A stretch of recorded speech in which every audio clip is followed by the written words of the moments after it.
स्वागत है आपका अपने YouTube channel study with MR में। आज हम राजस्थान जीके के कुछ इंपॉर्टेंट प्रश्नों को देखेंगे जो राजस्थान की सभी भर्ती परीक्षाओं में आने की जिनकी संभावनाएं रहती है। उसमें फर्स्ट क्वेश्चन देखेंगे कि कान्नड़देव था, नागौर का शासक था या फिर जालोर का शासक था, एक कवि था या फिर चौहानों का एक वह सामंत था। तो कान्नड़देव है वह जालोर का एक प्रमुख शासक था। नेक्स्ट क्वेश्चन देखेंगे कि राजस्थान सेवा संघ ने राजनीतिक जागरण फैलाने हेतु अजमेर से जिस साप्ताहिक पत्र का प्रकाशन प्रारंभ किया वह था, अर्थात कौन सा साप्ताहिक पत्र था? राजस्थान केसरी था या फिर त्याग का आधार था या फिर नवीन राजस्थान था या फिर यंग राजस्थान था। जहां तक नवीन राजस्थान की बात आती है तो नवीन राजस्थान जो अखबार है उसको अजमेर से प्रकाशित किया गया था। नेक्स्ट क्वेश्चन देखेंगे इसमें कि राजस्थान का क्षेत्रफल 2001 में भारत के क्षेत्रफल का कितने प्रतिशत था, अर्थात 2001 की जनगणना के अनुसार या 2001 के भौगोलिक क्षेत्र के अनुसार कितना है भारत के क्षेत्र का। तो इसमें सही आंसर होगा इसका कि 10.41%। नेक्स्ट क्वेश्चन होगा राजस्थान में 2011 में महिला साक्षरता दर कितनी थी? 52.66 थी या फिर आपकी 33% थी या फिर आपकी 28% थी या फिर आपकी 40% थी। तो इसमें राजस्थान में 2011 में महिला साक्षरता दर 52.66% थी। नेक्स्ट क्वेश्चन देखेंगे कि राजस्थान में 2011 की जनगणना के अनुसार लिंग अनुपात प्रति हजार पुरुषों के पीछे स्त्रियों की संख्या, ये इसमें पूछा गया है। तो 820 थी या 926 थी या 910 थी या 705 थी।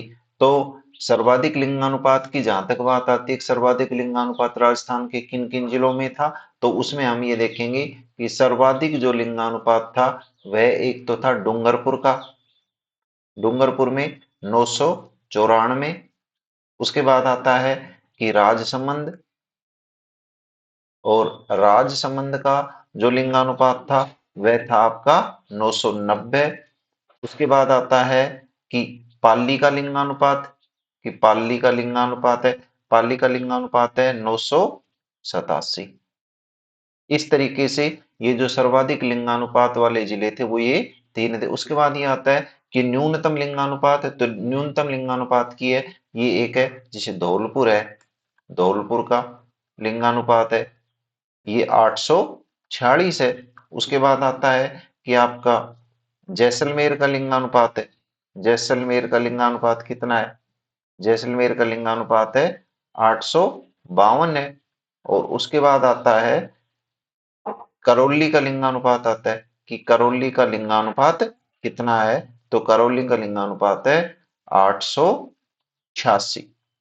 ये इस तरीके से न्यूनतम लिंगानुपात वाले जिले हैं तीन, और ये सर्वाधिक लिंगानुपात वाले जिले। और राजस्थान के जो औसत लिंगानुपात की बात आती है तो औसत लिंगानुपात है राजस्थान का 926। तो ये सारे जिले हैं जो औसत लिंगानुपात से अधिक हैं और ये सारे जिले हैं जो औसत लिंगानुपात से बहुत ज्यादा पीछे हैं। नेक्स्ट क्वेश्चन देखेंगे कि 2011 की जनगणना के अनुसार राजस्थान का स्थान कौन सा रहा है पूरे देश में? 10वां स्थान रहा है, 7वां स्थान रहा है, 8वां स्थान रहा है, 5वां स्थान है। जहां तक जनसंख्या की बात आती है तो जनसंख्या की जो 2011 की जनगणना के अनुसार वह 6.86, अर्थात लगभग 6 करोड़ जो है वह राजस्थान की जनसंख्या है। और अब वर्तमान में देखें कि अब आज के टाइम में लगभग 2025 में कितनी होगी, तो ये लगभग 7 करोड़ को भी पार कर चुकी है। नेक्स्ट क्वेश्चन देखेंगे हम इसका, तो यह इसका सही आंसर होगा कि 8वां स्थान है। नेक्स्ट क्वेश्चन है कि राजस्थान में 12वां ज्योतिर्लिंग कहां पर स्थित है? ज्योतिर्लिंग अर्थात शिव से संबंधित यह प्रश्न है कि ये पुष्कर में है या फिर सिवाड़ में है या फिर श्रीकोलायत में है या फिर ये आमेर में है।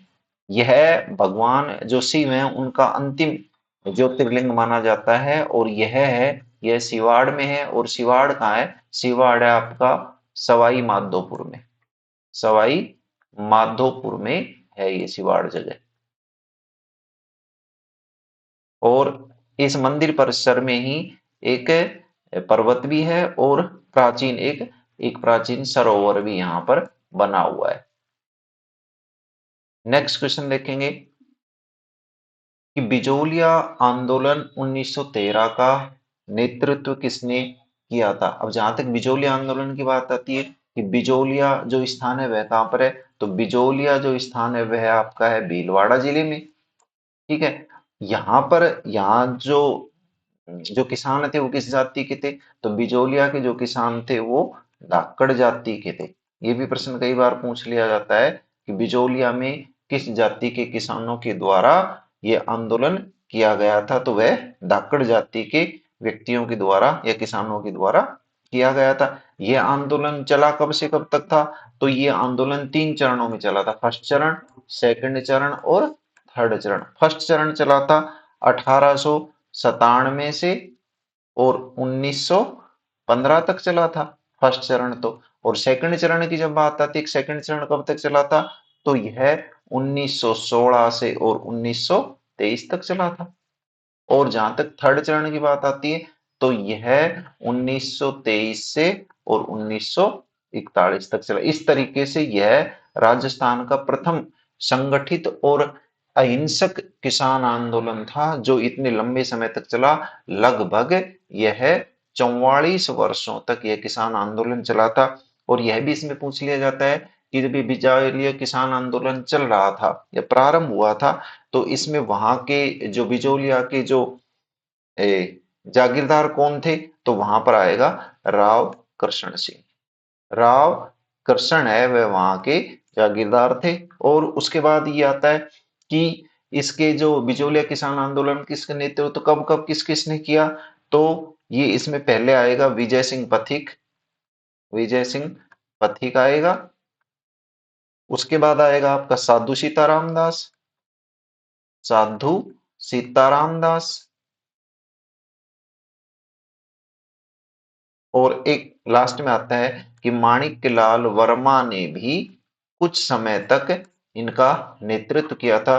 तो इस प्रश्न का जो सही आंसर होगा वह होगा कि 1913 में साधु सीताराम दास ने इस बिजोलिया किसान आंदोलन का नेतृत्व किया था। और उससे पहले जो इसका नेतृत्व करता था वह था विजय सिंह पथिक। नेक्स्ट क्वेश्चन है कि कुमारपाल प्रबंध में उल्लेख है कि चित्तौड़ के किले का निर्माण एक मौर्य राजा ने कराया था।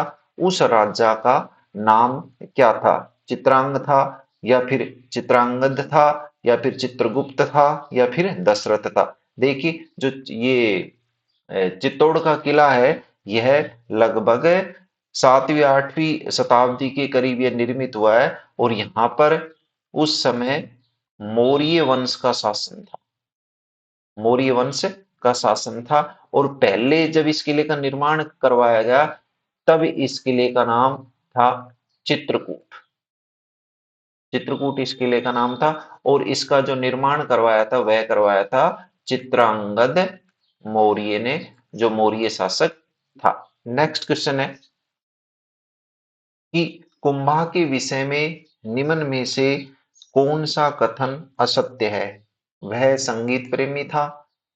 वह कुंभ दुर्ग का निर्माता था। वह स्वयं विद्वान नहीं था पर विद्वानों को आश्रय देता था। वह मेवाड़ के महान शासकों में से एक था। अब इसमें ये जो है यह भी सही है और यह भी सही है। ये वैश्यों विद्वान वह यह भी सही है और वैश्यों विद्वान नहीं था पर विद्वानों का आश्रय देता मेवाड़ के मान। अब ये इसमें गलत है। वैश्यों में भी विद्वान था और विद्वानों को आश्रय भी देता था। जहां तक उसकी विद्वता की बात आती है कि कुंभा ने आखिर किन किन ग्रंथों की रचना की थी, तो जब कुंभा की बात आती है तो उसमें यह आता है कि एक तो आता है संगीत राज, एक आता है संगीत मीमांसा, संगीत मीमांसा, और एक आता है सूड प्रबंध। ये 3 ग्रंथ हैं जो कुंभा के द्वारा लिखे गए थे। नेक्स्ट क्वेश्चन है, राजस्थान सेवा संघ ने राजनीतिक जागरण फैलाने हेतु अजमेर से जिस साप्ताहिक पत्र का प्रकाशन प्रारंभ किया वह कौन सा था? ये क्वेश्चन रिपीट है, तो इसमें यही इसका आंसर होगा कि ये नवीन राजस्थान है। नेक्स्ट क्वेश्चन है इसमें कि मारवाड़ म्यूरल्स के लेखक कौन है? अब मारवाड़ म्यूरल्स है क्या और इसके लेखक कौन है? जहां तक मारवाड़ म्यूरल्स की बात आती है कि यह दीवारों पर जो चित्र बनाए गए थे या दीवारों पर जो पेंटिंग की गई थी उसे उसके बारे में इसमें उल्लेख है, उसका डिटेल से विवरण इन्होंने रामावतार अग्रवाल जी ने इसमें मारवाड़ म्यूरल्स में किया है। और ये जो चित्र हैं ये जोधपुर, बीकानेर और पाली के क्षेत्रों में वहां की जो एरिया है वहां की जो कलाकृतियां उनको इसमें दर्शाया गया है। और इसमें राजपूत और मुगल दोनों शैलियों का इसमें मिश्रण है। और जहां तक विषय वस्तु की बात आती है कि इसकी विषय वस्तु क्या है, तो इसमें एक तो कृष्ण लीला, कृष्ण लीला और एक ढोला मारू, ढोला मारू। और उसके बाद तीसरा आता है इसमें कि दरबारी जीवन को भी इसमें चित्रित किया गया है। और रंगों की बात आती है कि इसमें रंगों कौन से रंगों की प्रधानता है, तो इसमें पीले और लाल रंगों की प्रधानता है इसमें जो भित्ति चित्र है इनमें। नेक्स्ट क्वेश्चन है कि रमझोल आभूषण मध्यकालीन मारवाड़ में शरीर के किस भाग से संबंधित हैं? अर्थात ये जो रमझोल आभूषण है ये शरीर के किस भाग पर पहना जाता था? और विशेष रूप से मारवाड़ या जोधपुर, बीकानेर या पाली के एरिया में, तो इसमें नाक आएगा या कमर आएगा या नाक आएगा फिर या पैर आएगा या फिर आपका अंगुली आएगा। तो रमझोल आभूषण है वह पैर में पहना जाता है। और एक तरीके से यह आपकी बजने वाली पायल है, बजने वाली पायल इसे कह सकते हैं आप कि रमझोल आभूषण है वह बजने वाली पायल है। नेक्स्ट क्वेश्चन है कि पृथ्वीराज राठौड़ द्वारा रचित पुस्तक वेली कृष्ण रुक्मणी किस भाषा में लिखी गई है? जहां तक ये पृथ्वीराज राठौड़ की बात है तो पृथ्वीराज राठौड़ है वह अकबर का कृपा पात्र था। और उसके बाद ये बीकानेर का एक राजकुमार था। और जहां तक पुस्तक की बात आती है कि वेली कृष्ण रुक्मणी, तो वेली कृष्ण रुक्मणी इसमें क्या है कि कृष्ण और रुक्मणी दोनों की विवाह का वर्णन है इसमें, विवाह का इसमें वर्णन किया गया है। भाषा की बात आती है कि भाषा कौन सी थी, आपकी पिंगल थी या फिर डिंगल थी या फिर मारवाड़ी थी या फिर संस्कृत थी? तो इसकी वेली कृष्ण रुक्मणी की भाषा है वह डिंगल थी। और ध्यान रहे पृथ्वीराज राठौड़ को डिंगल का हैरोस कहा गया है। ये भी प्रश्न बनता है कि डिंगल का हैरोज किसे कहा गया है, तो डिंगल का हैरोज है वह पृथ्वीराज राठौड़ को कहा गया है। नेक्स्ट क्वेश्चन है कि गींदड़ नृत्य का संबंध किस स्थान से है? मारवाड़ से है या शेखावटी से या फिर बागड़ से या फिर आपके ढूंढाड़ से? अब जहां तक गींदड़ नृत्य की बात आती है, गींदड़ नृत्य है क्या? गींदड़ नृत्य यह होता है जो होली के अवसर पर, होली के अवसर पर किया जाता है। और यह पुरुष प्रधान है, पुरुष प्रधान नृत्य है। और किया कब जाता है? होली पर किया जाता है, पुरुष प्रधान नृत्य है। और यह शेखावटी क्षेत्र में विशेष रूप से गिंदड़ नृत्य प्रचलित है। नेक्स्ट क्वेश्चन है कि ओसिया के जैन मंदिर किस जिले में स्थित है? जयपुर में है या जैसलमेर में है या फिर बाड़मेर में है या फिर जोधपुर में? जहां तक ओसिया के जैन मंदिर की बात आती है तो ओसिया के जैन मंदिर हैं ये एक गुज्जर प्रतिहार, गुज्जर प्रतिहार जो शासक थे उनकी कलाकृतियों का ये सर्वश्रेष्ठ उदाहरण है। और ये 8वीं से और 10वीं शताब्दी में निर्मित है, 10वीं शताब्दी में ये निर्मित है। और ये जो स्थित है वो कहाँ है कि ये स्थित जोधपुर में। नेक्स्ट क्वेश्चन है दादू पंथ का साहित्य किस भाषा में संग्रहित है? दादू निर्गुण दादू था वह निर्गुण संत था।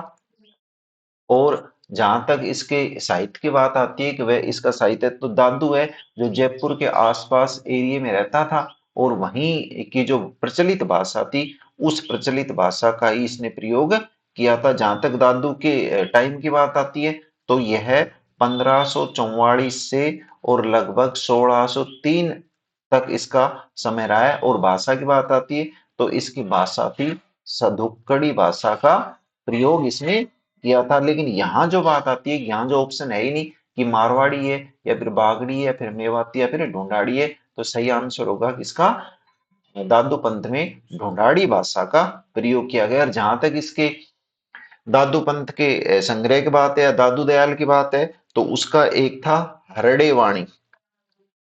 हरडे वाणी एक संग्रह था जिसमें दादू के विचारों को संग्रहित किया गया। नेक्स्ट क्वेश्चन है कि कौन सी फसल का उत्पादन आहड़ में नहीं होता था।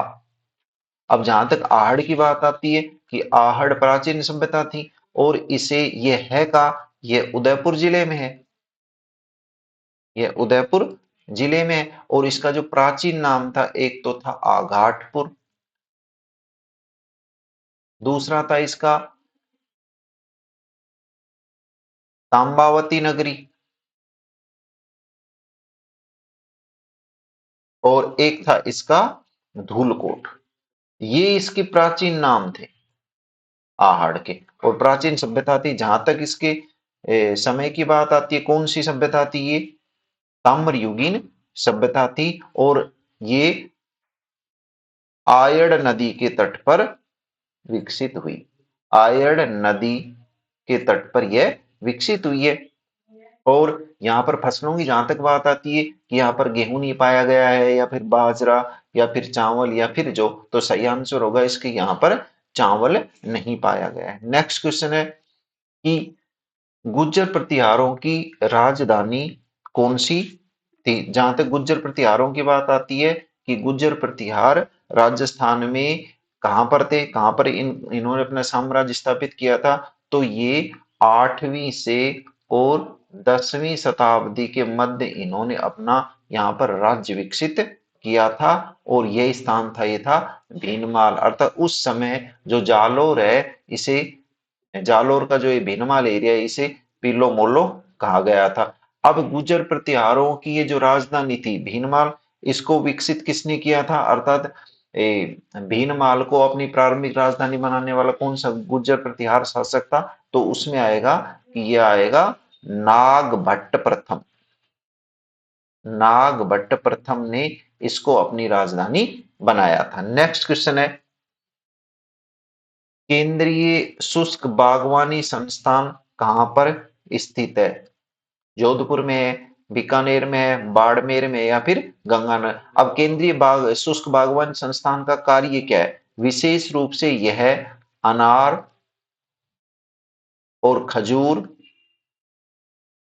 और बेर, इन तीनों की विशेष रूप से उत्कृष्ट किस्में तैयार करने का इसका कार्य है कि शुष्क जो क्षेत्र है वहां पर अनार, खजूर और बेर को विकसित किया जाए। और जहां तक इसकी स्थापना की बात है, इसकी स्थापना 1993 में की गई और कहाँ की गई थी? 1993 में बीकानेर में इसकी स्थापना की गई थी। नेक्स्ट क्वेश्चन है कि राजस्थान शहरी सहकारी डेयरी फेडरेशन लिमिटेड का मुख्यालय कहां पर स्थित है? जोधपुर में है, बीकानेर में है, बाड़मेर में है या फिर आपका यहाँ पर ये है कि आपका ये जयपुर में है।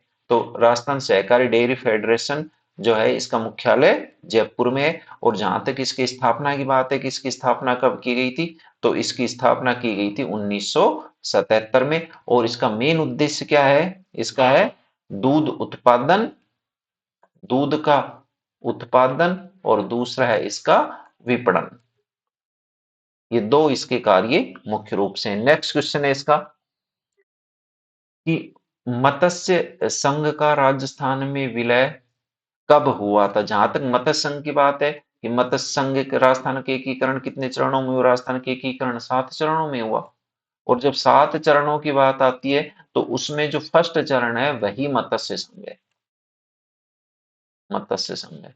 अब मत्स्य संघ का गठन कब हुआ था? इसका हुआ था कि 18 मार्च 1948 को मत्स्य संघ का 1948 को मत्स्य संघ का गठन हुआ था। इसमें 4 जिले थे, अलवर और भरतपुर, उसके बाद आता है धौलपुर और उसके बाद एक आता है करौली। ये 4 जिले थे जिन जो मत्स्य संघ में शामिल हुए थे। अब जहां तक इसमें मत्स्य संघ राजस्थान संघ में विलय के बाद 18 अप्रैल 1948 या 30 मार्च 1949 या 15 मई 1949 या 26 जनवरी 1949, तो इसमें सही आंसर होगा कि 15 मई 1949 को मत्स्य संघ का राजस्थान में विलय हुआ था। नेक्स्ट क्वेश्चन है कि स्वतंत्रता संग्राम के दौरान निम्न में से कौन सी महिला जेल नहीं गई थी? अंजना देवी, नारायणी देवी या रतन शास्त्री या फिर कालीबाई?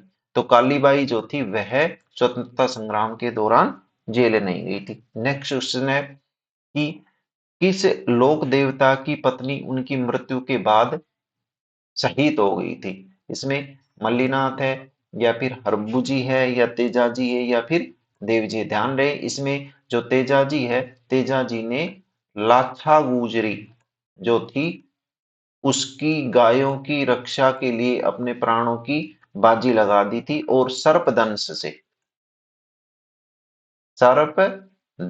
से इनकी मृत्यु हो गई थी तेजाजी की। तो जो इसकी पत्नी थी तेजाजी की, पेम्मल दे, पेम्मल दे ने उसी स्थान पर अपने आप को सती करने का निर्णय लिया। आपको ये हमारा वीडियो कैसा लगा? कमेंट्स बॉक्स में कमेंट्स करके जरूर हमें बताइए।